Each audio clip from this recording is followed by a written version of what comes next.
எடு நீ வெட்டு நீ சரிங்களா? நீ சொல்லு மாதுளம்பழத்தை ஈஸியா உரிக்கிறது எப்படி? மாதுளம்பழத்தை ஈஸியா உரிக்கிறது எப்படி? போடு. முதல்ல இந்த மண்டையை வெட்டிக்கணும். அப்புறமேல இந்த நடுவில் வந்து எடுக்கணும்.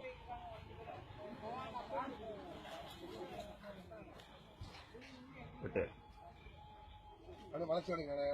மாதுளம்பழத்தை மட்டும் என்ன எடுக்கணும்? நீங்க கவலைப்படாத, நான் பார்த்துக்கிறேன்.